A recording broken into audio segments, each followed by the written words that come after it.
संसार में किसी का कुछ नहीं ख्वाह-मख्वाह अपना समझना मूर्खता है, क्योंकि अपना होता हुआ भी कुछ भी अपना नहीं होता। इसलिए हैरानी होती है, घमंड क्यों? किस लिए? किसका? कुछ रुपये दान करने वाला यदि यह कहे कि उसने ऐसा किया है, तो उससे बड़ा मूर्ख और कोई नहीं। और ऐसे भी हैं, जो हर महीने लाखों का दान करने हैं, लेकिन उसका जिक्र तक नहीं करते, न करने देते हैं। वास्तव में जरूरतमंद और पीड़ित की सहायता ही दान है, पुण्य है। ऐसे व्यक्ति पर सरस्वती की सदा कृपा होती है। पर क्या किया जाए, देवताओं तक को अभिमान हो जाता है और उनके अभिमान को दूर करने के लिए परमात्मा को ही कोई उपाय करना पड़ता है। गरुड़, सुदर्शन चक्र तथा सत्यभामा को भी अभिमान हो गया था और भगवान श्री कृष्ण ने उनके अभिमान को दूर करने के लिए श्री हनुमान जी की सहायता ली थी।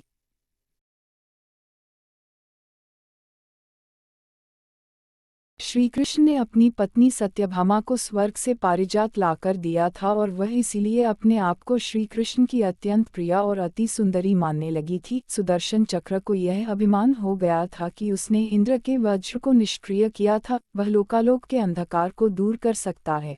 भगवान श्री कृष्ण अत्यंत उसकी ही सहायता लेते हैं। गरुड़ भगवान कृष्ण का वाहन था।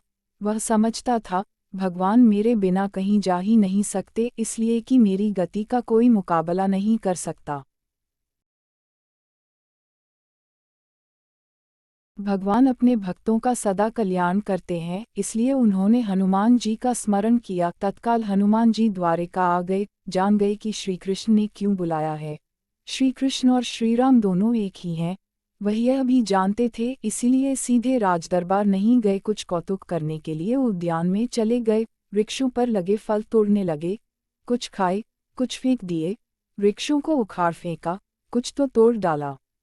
बाग वीरान बना दिया। फल तोड़ना और फेंक देना हनुमान जी का मकसद नहीं था, वह तो श्री कृष्ण के संकेत से कौतुक कर रहे थे। बात श्री कृष्ण तक पहुंची, किसी वानर ने राजोद्यान को उजाड़ दिया है, कुछ किया जाए। श्री कृष्ण ने गरुड़ को बुलाया, कहा, जाओ, सेना ले जाओ, उस वानर को पकड़ कर लाओ। गरुड़ ने कहा, प्रभु, एक मामूली वानर को पकड़ने के लिए सेना की क्या जरूरत है, मैं अकेला ही उसे मजा चखा दूंगा। कृष्ण मन ही मन मुस्करा दिए, जैसा तुम चाहो, लेकिन उसे रोको जाकर। वैंतेय गए, हनुमान जी को ललकारा, बाग क्यों उजाड़ रहे हो, फल क्यों तोड़ रहे हो, चलो, तुम्हें श्री कृष्ण बुला रहे हैं। हनुमान जी ने कहा, मैं किसी कृष्ण को नहीं जानता, मैं तो श्री राम का सेवक हूँ, जाओ, कह दो, मैं नहीं आऊँगा। गरुड़ क्रोधित होकर बोला, तुम नहीं चलोगे तो मैं तुम्हें पकड़कर ले जाऊंगा। हनुमान जी ने कोई उत्तर नहीं दिया।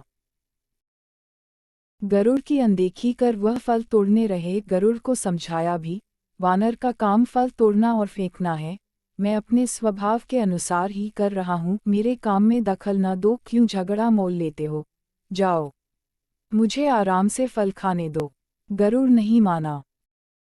तब हनुमान जी ने अपनी पूंछ बढ़ाई और गरुड़ को दबोच लिया। उसका घमंड दूर करने के लिए कभी पूंछ को ढीला कर देते, गरुड़ कुछ सांस लेता, और जब कसते तो गरुड़ के मानो प्राण ही निकल रहे हो।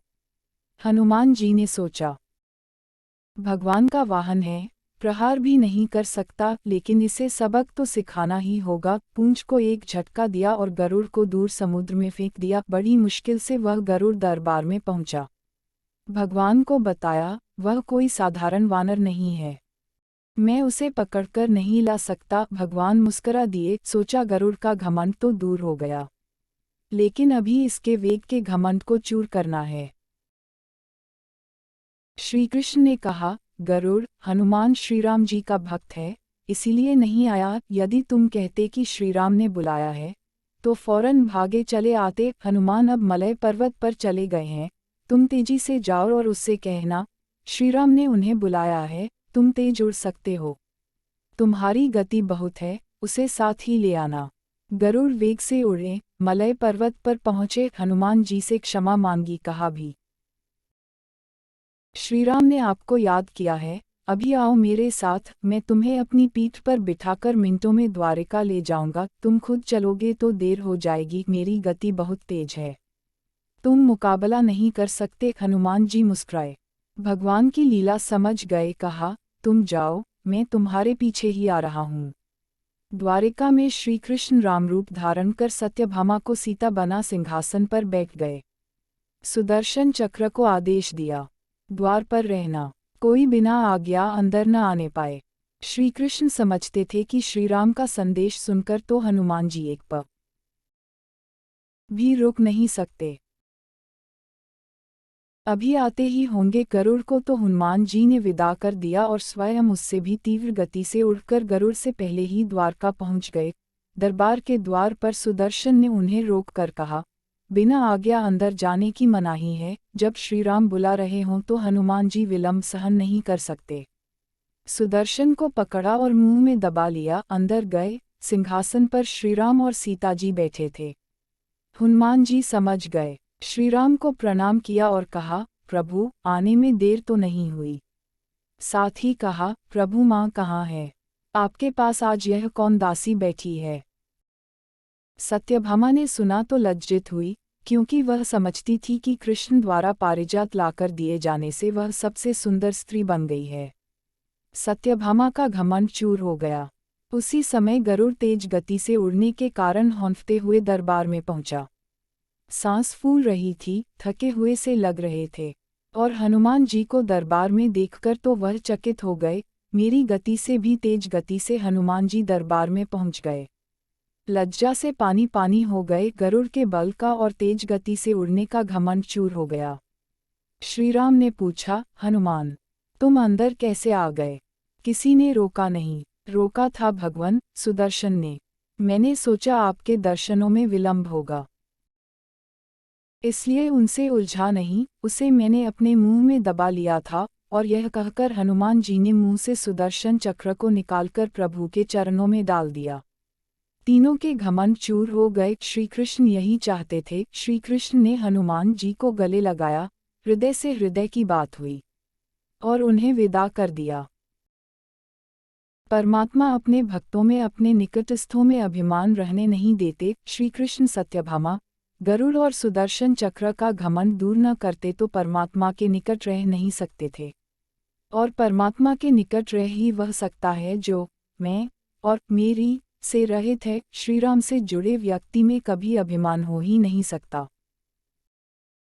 न श्रीराम में अभिमान था, न उनके भक्त हनुमान में। न श्रीराम ने कहा कि मैंने किया है और न हनुमान जी ने ही कहा कि मैंने किया है।